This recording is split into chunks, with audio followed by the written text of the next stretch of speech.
हरे कृष्णा। तो सभी वैष्णव भक्तों के चरणों में दंडवत प्रणाम।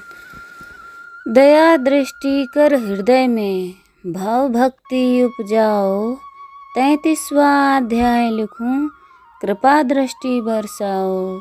तो सभी वैष्णव भक्तों के चरणों में दंडवत प्रणाम। कार्तिक मास महात्म्य की जय। आज हमारा 33वां अध्याय है। तो 33वें अध्याय की ओर हम चलते हैं। सूत जी ने कहा, इस प्रकार अपनी अत्यंत प्रिय सत्यभामा को यह कथा सुनाकर भगवान श्री कृष्ण संध्या उपासना करने के लिए माता के घर में गए। यह कार्तिक मास का व्रत भगवान विष्णु को अति प्रिय है तथा भक्ति प्रदान करने वाला है। रात्रि जागरण, प्रातःकाल का स्नान, तुलसी वट सिंचन, उद्यापन और दीपदान, यह 5 कर्म भगवान विष्णु को प्रसन्न करने वाले हैं, इसीलिए इसका पालन अवश्य करना चाहिए। तो ऋषि बोले, भगवान विष्णु को प्रिय, अधिक फल की प्राप्ति कराने वाले, शरीर के प्रत्येक अंग को प्रसन्न करने वाले कार्तिक महात्म्य आपने हमें बताया। यह मोक्ष की कामना करने वालों अथवा भोग की इच्छा रखने वाले मनुष्यों को यह व्रत अवश्य ही करना चाहिए। इसके अतिरिक्त हम आपसे एक प्रश्न पूछना चाहते हैं कि यदि कार्तिक मास का व्रत करने वाला मनुष्य किसी संकट में फंस जाए या किसी वन में हो या व्रती किसी रोग से ग्रस्त हो जाए तो उसे मनुष्य को कार्तिक व्रत को किस प्रकार करना चाहिए, क्योंकि कार्तिक व्रत भगवान विष्णु को अत्यंत प्रिय है और इसे करने से मुक्ति एवं भक्ति प्राप्त होती है, इसीलिए इसे छोड़ना नहीं चाहिए। श्री सूत जी ने इसका उत्तर देते हुए कहा, यदि कार्तिक का व्रत करने वाला मनुष्य किसी संकट में फंस जाए तो वह हिम्मत करके भगवान शंकर या भगवान विष्णु के मंदिर में जो भी पास हो उसमें जाकर रात्रि जागरण करे। यदि व्रती घने वन में फंस जाए तो पीपल के वृक्ष के नीचे या तुलसी के वन में जाकर जागरण करे। भगवान विष्णु की प्रतिमा के सामने बैठकर विष्णु का कीर्तन करे।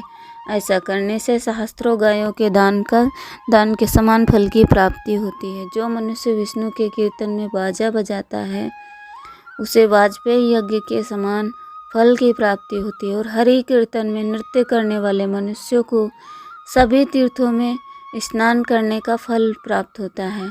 किसी संकट के समय या रोगी हो जाने और जल न मिल पाने की स्थिति में केवल भगवान विष्णु के नाम मात्र से मार्जन ही कर लें।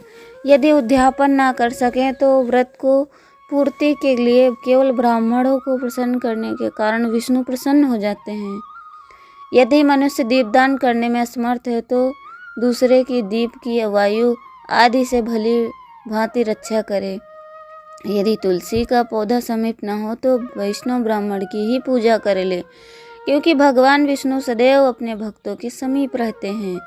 इन सब के ना होने पर कार्तिक का व्रत करने वाला मनुष्य ब्राह्मण गौ, पीपल आदि वट वृक्ष आदि की श्रद्धा पूर्वक सेवा करे। सौनक आदि ऋषि बोले, आपने गौ तथा ब्राह्मणों के समान पीपल और वट वृक्षों को बताया है और सभी वृक्षों में पीपल तथा वट वृक्ष को ही श्रेष्ठ कहा है, इसका कारण बताइए। सूत जी बोले, पीपल भगवान विष्णु का और वट भगवान शंकर का स्वरूप है। पलाश ब्रह्मा जी के अंश से उत्पन्न हुआ है। जो कार्तिक मास में उसके पत्तल में भोजन करता है वह भगवान विष्णु के लोक में जाता है। जो इन वृक्षों की पूजा, सेवा एवं दर्शन करते हैं उनके सभी पाप नष्ट हो जाते हैं। ऋषियों ने पूछा, हे प्रभु, हम लोगों के मन में एक शंका है कि ब्रह्मा, विष्णु और शंकर वृक्ष स्वरूप क्यों हुए? कृपया आप हमारी इन शंका का निवारण कीजिए। सूत जी बोले, प्राचीन काल में भगवान शिव तथा माता पार्वती विहार कर रहे थे। उस समय उनके विहार में विघ्न उपस्थित करने के उद्देश्य से अग्निदेव ब्राह्मण का रूप धारण करके वहां पहुँचे। विहार के आनंद के वशीभूत हो जाने के कारण कुपित होकर माता पार्वती ने सभी देवताओं को शाप दे दिया। माता पार्वती ने कहा, हे देवताओं, विषय सुख से कीट पतंगे तथा अनभिज्ञ नहीं हैं। आप लोगों ने देवता होकर भी उसमें विघ्न उपस्थित किया है, इसीलिए आप सभी वृक्ष बन जाओ। सूत जी बोले, इस प्रकार कुपित पार्वती जी के शाप के कारण समस्त देवता वृक्ष बन गए। यही कारण है कि भगवान विष्णु पीपल और शिव जी वट वृक्ष हो गए।